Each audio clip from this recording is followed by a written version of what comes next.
মৰমৰ ছাত্ৰ-ছাত্ৰীসকল, তোমালোকে কম্পাৰ্টমেণ্টেল পৰীক্ষা দিলা। এতিয়া তোমালোকৰ আটাইৰে ৰিজাল্টৰ বাবে অপেক্ষা কৰি আছা। এতিয়া তোমালোকৰ ৰিজাল্ট কেতিয়া দিব তোমালোকক মই জনাই দিম। ৰিজাল্ট দিয়াৰ লগে লগে তোমালোকক জনাই দিম। বেছি সময় নকৰে, অতি শীঘ্ৰে তোমালোকে ৰিজাল্ট দি দিব আৰু মই তোমালোকক ভিডিঅ' প্ৰস্তুত কৰি দিম, সকলোতকৈ আগত দি দিম, তোমালোকে যাতে চাব পাৰা। আৰু লগতে যিবিলাক চাব নোৱাৰা সেইবিলাক মই হ'লেও চাই দিম, তোমালোকে চিন্তা কৰিব লগা কোনো কথা নাই। ছাত্ৰ-ছাত্ৰীসকল, এতিয়া কথাটো হ'ল যে তোমালোকে পাছ কৰিবাই, চিন্তা কৰিব নালাগে। এতিয়া পাছ কৰাৰ পিছত যিখন তোমালোকে চাৰ্টিফিকেট পাবা, এই চাৰ্টিফিকেটখন আৰু আগতে পাছ কৰা ছাত্ৰ-ছাত্ৰীৰ চাৰ্টিফিকেটৰ মাজত পাৰ্থক্য থাকিব নেকি, বা বেলেগ বেলেগ হ'ব নেকি, ভেলু বেলেগ বেলেগ হ'ব নেকি? মই এটা এনচাৰে কম, এটা প্ৰশ্ন উত্তৰে দিম তোমালোকক, এটা বাক্যতে মই উত্তৰটো দিম।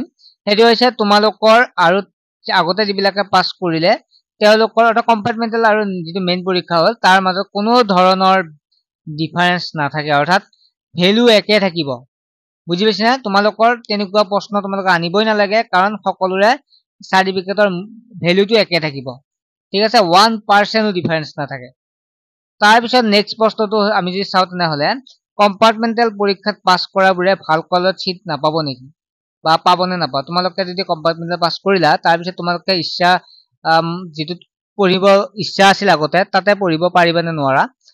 মই যদি কওঁ তোমালোকে চিন্তা কৰিব লগা কোনো কাৰণ নাই। তোমালোকৰ যিখন স্কুলত পঢ়িব ইচ্ছা আছে সেইখনতে তোমালোকে পঢ়িব পাৰিবা। কিন্তু কিছুমান স্কুলত এনেকুৱা হয় বাৰু যে কাট অফ হিচাপে থাকে, যে তেওঁলোকে বোলে 70%ৰ ওপৰত তেওঁলোকৰ ছাত্ৰ-ছাত্ৰীক দিয়ে, গতিকে তাত কম্পাৰ্টমেণ্টেল বুলি নহয়, বেলেগ ছাত্ৰ-ছাত্ৰীও চিট নাপায়। তোমালোকৰ বুলি নহয়, বেলেগৰ চিট পোৱা নাই, সেইটো বেলেগ কথা। কিন্তু বাকী যিবিলাকত কাট অফ নাথাকে বা এডমিশ্যন ল'ব পাৰে, তাত তোমালোকৰ এডমিশ্যন ল'ব পাৰিবা। তোমালোকৰ যিখন স্কুলত মন আছে, প্ৰাইভেট হওক চৰকাৰী হওক, তোমালোকে ল'ব পাৰিবা, তাতে ইমান চিন্তা কৰিব লগা কথা নাই। তাৰপিছত মই তোমালোকক এটা কথা কম যে মেট্ৰিক পৰীক্ষা ইমান ডাঙৰ নহয় কিয়, মই তোমালোকক বুজাই দিম। ছাত্ৰ-ছাত্ৰীসকল, তোমালোকে মেট্ৰিক পৰীক্ষাটো বেয়া হোৱাৰ পিছত তোমালোকে বহুতেই ভাবিছা মই একো নাই, মই একো নোৱাৰো, মোৰ জীৱন শেষ, মই একোৱেই নোৱাৰো, মই একো ভেলু নাই, তেনেকুৱাকে ভাবিছা যে তোমালোকে ভুল ভাবিছা। কিয়নো যে মেট্ৰিক পৰীক্ষাটো ইমান ডাঙৰ পৰীক্ষা নহয়।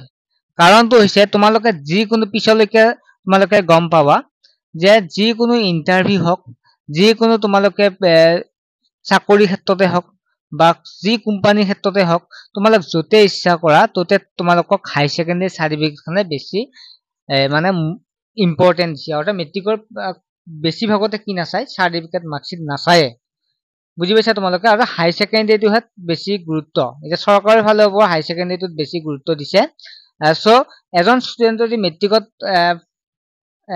2-3টা লেটাৰ ল'লে বা ফাৰ্ষ্ট ডিভিজন পালে, কিন্তু হাই ছেকেণ্ডেৰীত গৈ সি থাৰ্ড ডিভিজন পালে, তেতিয়াহ'লে তাৰ কোনো ধৰণৰ মানে ভেলুটো ইমান নাথাকিব। অৰ্থাৎ মেট্ৰিকত যেনেকুৱা ভাল ফলাফল এটা দিছিল, কিন্তু হাই ছেকেণ্ডেৰীত সেই ভাল ফলাফল নাথাকে, তেনেহ'লে তাৰ ইমান ভেলুটো নাথাকিব।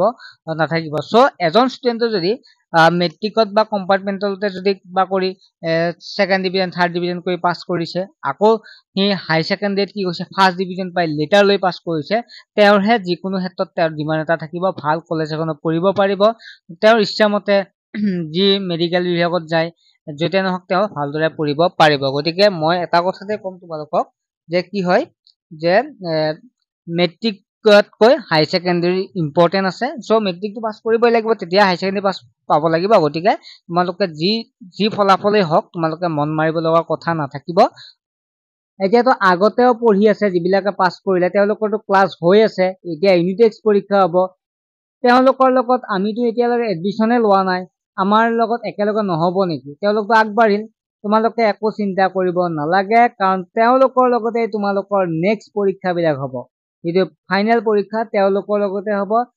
তোমালোকে যিটো ফাৰ্ষ্ট ইয়েৰৰ ফাইনেল পৰীক্ষা বা যি নহয়, তোমালোকে তেওঁলোকৰ লগতে বাকী ক্লাছবিলাক আগবাঢ়ি যাব পাৰিবা, আৰু তোমালোকে চিন্তা কৰিব নালাগে, তোমালোকক অতিৰিক্তভাৱে কিছু পঢ়াই দিব, চিন্তা কৰিব নালাগে।